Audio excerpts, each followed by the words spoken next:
ఆకాశవాణి ప్రాంతీయ వార్తలు చదువుతున్నది బందెల జయలక్ష్మి.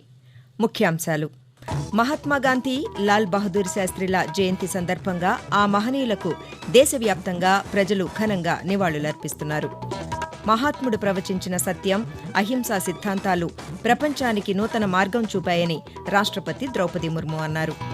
రాష్ట్ర వ్యాప్తంగా ఈ నెల 14 నుండి 24వ తేదీ వరకు పాఠశాలలకు ప్రభుత్వం దసరా సెలవులు ప్రకటించింది. స్కిల్ డెవలప్మెంట్ కేసులో తెలుగుదేశం పార్టీ అధినేత నారా చంద్రబాబు నాయుడు అరెస్టుకు నిరసనగా ఆ పార్టీ శ్రేణులు ఒకరోజు నిరాహార దీక్ష చేపడుతున్నాయి. జీఎస్టీ వసూళ్లు గత నెలలో 1.62 లక్షల కోట్ల రూపాయలుగా నమోదయ్యాయి. వార్తల వివరాలు: ఈరోజు జాతిపిత మహాత్మాగాంధీ 154వ జయంతి సందర్భంగా యావత్ భారతదేశ ప్రజలు ఆ మహనీయునికి ఘనంగా నివాళులర్పిస్తూ ఆయన ఆశయాలు, సిద్ధాంతాలను స్మరించుకుంటున్నారు. దేశవ్యాప్తంగా ఈ సందర్భంగా పలు ప్రత్యేక కార్యక్రమాలు నిర్వహించి మహాత్ముని విగ్రహానికి, చిత్రపటాలకు పూలమాలలు వేసి శ్రద్ధాంజలి ఘటిస్తున్నారు. ప్రపంచవ్యాప్తంగా భారత రాయబార కార్యాలయాల్లో కూడా మహాత్మునికి నివాళులర్పిస్తూ ఆయన ప్రవచించిన సత్యం, అహింస, పరిశుభ్రత వంటి సిద్ధాంతాలను స్మరించుకుంటున్నారు. ఢిల్లీలోని రాజ్ఘాట్ వద్ద మహాత్ముని సమాధి చెంత ఈ సందర్భంగా సర్వమత ప్రార్థనలు జరిగాయి.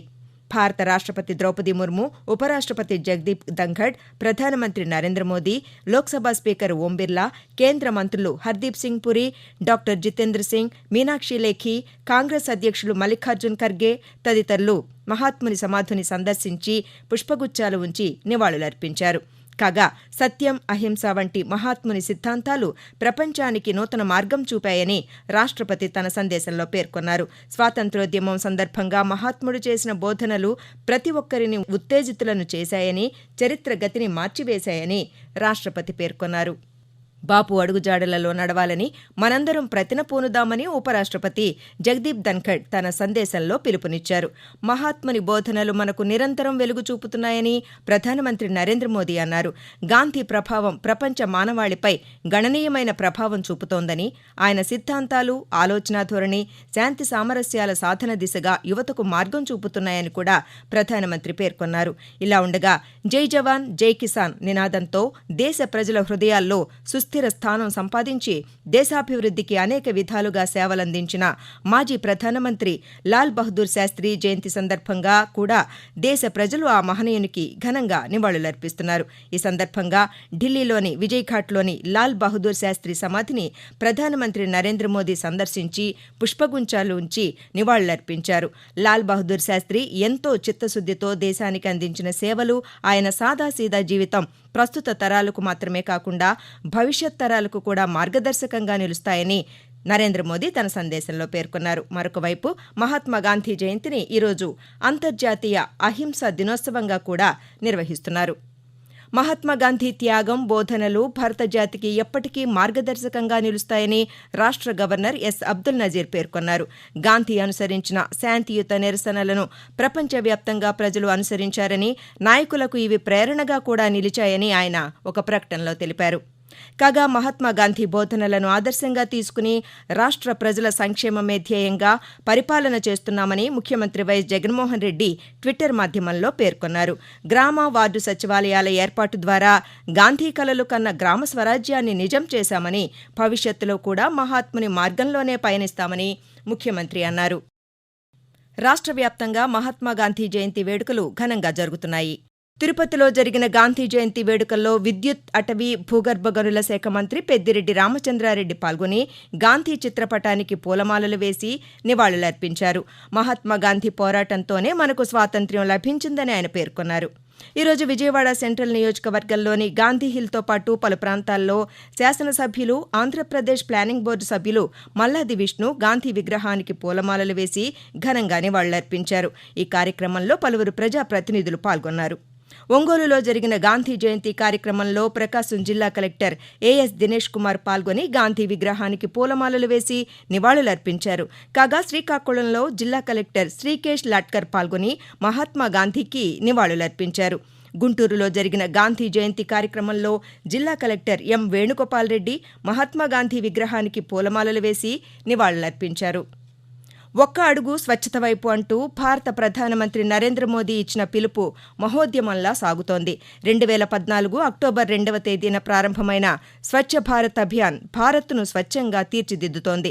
గ్రామాలు, నగరాలు, పట్టణాలు, జిల్లాలు, రాష్ట్రాలు, విద్యా సంస్థలు స్వచ్ఛంగా రూపుదిద్దుకుంటూ పురస్కారాలను సైతం అందుకుంటున్నాయి.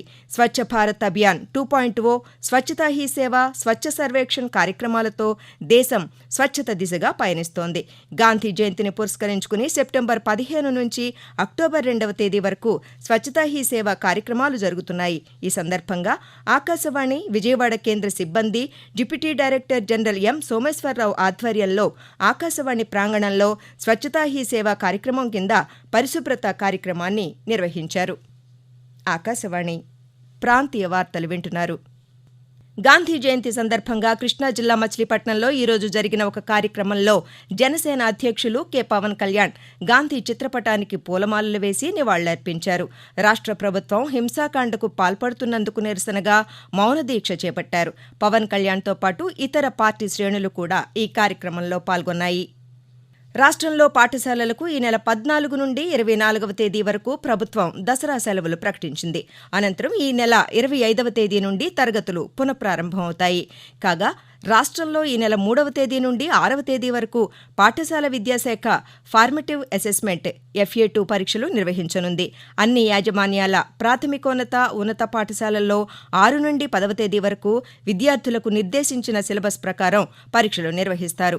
ఉమ్మడి ప్రశ్నాపత్రం ఆధారంగా పాత పద్ధతిలోనే పరీక్షలు జరుగుతాయి. ప్రశ్నాపత్రాలను పరీక్ష జరిగే ముందు రోజు మండల విద్యాశాఖ అధికారులు ప్రధానోపాధ్యాయులకు పంపుతారు. 9, 10 తరగతుల విద్యార్థులకు రోజుకు 2 పరీక్షలు ఉదయం సమయంలోనూ, 6, 7, 8 తరగతుల విద్యార్థులకు మధ్యాహ్నం సమయంలోనూ పరీక్షలు జరుగుతాయి. స్కిల్ డెవలప్మెంట్ కేసులో తెలుగుదేశం పార్టీ అధినేత నారా చంద్రబాబు నాయుడును ప్రభుత్వం అరెస్టు చేసినందుకు నిరసనగా సత్యమేవ జయతే పేరుతో ఆ పార్టీ శ్రేణులు ఈరోజు రాష్ట్ర వ్యాప్తంగా ఒకరోజు నిరాహార దీక్ష నిర్వహిస్తున్నారు. ఈరోజు ఉదయం 10 గంటలకు ప్రారంభమైన ఈ దీక్షలు సాయంకాలం 5 గంటలకు ముగుస్తాయి. రాజమహేంద్రవరం కేంద్ర కారాగారంలో చంద్రబాబు నాయుడు దీక్ష చేపడుతుండగా ఆయన సతీమణి నారా భువనేశ్వరి రాజమహేంద్రవరం క్వారీ సెంటర్ వద్ద దీక్షలో కూర్చున్నారు. మరొక వైపు తెలుగుదేశం పార్టీ జాతీయ ప్రధాన కార్యదర్శి నారా లోకేష్ ఢిల్లీలో నిరాహార దీక్ష చేస్తున్నారు. గుంటూరు జిల్లా మంగళగిరిలో తెలుగుదేశం పార్టీ రాష్ట్ర శాఖ అధ్యక్షులు కింజరాపు అచ్చెన్నాయుడు, ఇతర ముఖ్య నేతలు నిరసన దీక్ష పాటిస్తున్నారు. రాష్ట్ర వ్యాప్తంగా అన్ని ప్రాంతాల్లో ఆ పార్టీ శ్రేణుల నిరాహార దీక్ష కొనసాగుతోంది. మరొక వైపు హైదరాబాద్లో ఎన్టీ రామారావు కుటుంబ సభ్యులు కూడా నిరాహార దీక్ష చేస్తున్నారు. గత నెలలో వసూలైన వస్తుసేవల పన్ను జీఎస్టీ వివరాలను కేంద్ర ప్రభుత్వం వెల్లడించింది. సెప్టెంబర్ మాసంలో 1.62 లక్షల కోట్ల రూపాయల జీఎస్టీ వసూలైనట్లు ఒక ప్రకటనలో తెలిపింది. గత ఏడాది సెప్టెంబర్తో పోలిస్తే వసూళ్లలో 10% వృద్ధి నమోదైంది. సెప్టెంబర్లో కేంద్ర ప్రభుత్వ జీఎస్టీ 29,818 కోట్ల రూపాయలు కాగా రాష్ట్ర ప్రభుత్వ జీఎస్టీ 37,657 కోట్ల రూపాయలు, సమీకృత జీఎస్టీ 83,623 కోట్ల రూపాయలని కేంద్ర ప్రభుత్వం వెల్లడించింది. వాతావరణం. రాష్ట్రంలో ప్రస్తుత వాతావరణ పరిస్థితులను అమరావతిలోని భారత వాతావరణ కేంద్ర అధికారి డి శేషసాయి కొద్దిసేపటి క్రితం ఆకాశవాణి విజయవాడ ప్రాంతీయ వార్తా విభాగానికి వివరిస్తూ, ఈ రోజు ఉత్తర కోస్తా ఆంధ్రప్రదేశ్ మరియు యానాములో తేలికపాటి నుంచి ఒక మోస్తరు వర్షాలు ఉరుములతో కూడిన జల్లులు అనేక చోట్ల కురిసే అవకాశం ఉంది. ఉరుములతో కూడిన మెరుపులు 1-2 చోట్ల సంభవించే అవకాశం ఉంది. రేపు ఉత్తర కోస్తా ఆంధ్రప్రదేశ్ మరియు యానాముల్లో తేలికపాటి నుంచి ఒక మోస్తరు వర్షాలు కొన్ని చోట్ల కురిసే అవకాశం ఉంది. ఇక దక్షిణ కోస్తా ఆంధ్రప్రదేశ్లో ఈ రోజు తేలికపాటి నుంచి ఒక మోస్తరు వర్షాలు ఉరుములతో కూడిన జల్లులు కొన్ని చోట్ల కురిసే అవకాశం ఉంది. రేపు దక్షిణ కోస్తా ఆంధ్రప్రదేశ్లో తేలికపాటి నుంచి ఒక మోస్తరు వర్షాలు 1 లేదా 2 చోట్ల కురిసే అవకాశం ఉంది. ఇక రాయలసీమలో ఈ రోజు తేలికపాటి నుంచి ఒక మోస్తరు వర్షాలు కొన్ని చోట్ల కురిసే అవకాశం ఉంది. రేపు రాయలసీమలో తేలికపాటి వర్షాలు 1 లేదా 2 చోట్ల కురిసే అవకాశం ఉంది. ఆకాశవాణి ప్రాంతీయ వార్తలు ముగించే ముందు ముఖ్యాంశాలు మరోసారి. మహాత్మాగాంధీ, లాల్ బహదూర్ శాస్త్రిల జయంతి సందర్భంగా ఆ మహనీయులకు దేశవ్యాప్తంగా ప్రజలు ఘనంగా నివాళులర్పిస్తున్నారు. మహాత్ముడు ప్రవచించిన సత్యం, అహింసా సిద్ధాంతాలు ప్రపంచానికి నూతన మార్గం చూపాయని రాష్ట్రపతి ద్రౌపది ముర్ము అన్నారు. రాష్ట్ర వ్యాప్తంగా ఈ నెల 14 నుండి 24వ తేదీ వరకు పాఠశాలలకు ప్రభుత్వం దసరా సెలవులు ప్రకటించింది. స్కిల్ డెవలప్మెంట్ కేసులో తెలుగుదేశం పార్టీ అధినేత నారా చంద్రబాబు నాయుడు అరెస్టుకు నిరసనగా ఆ పార్టీ శ్రేణులు ఒకరోజు నిరాహార దీక్ష చేపడుతున్నాయి. ఆకాశవాణి ప్రాంతీయ వార్తలు సమాప్తం.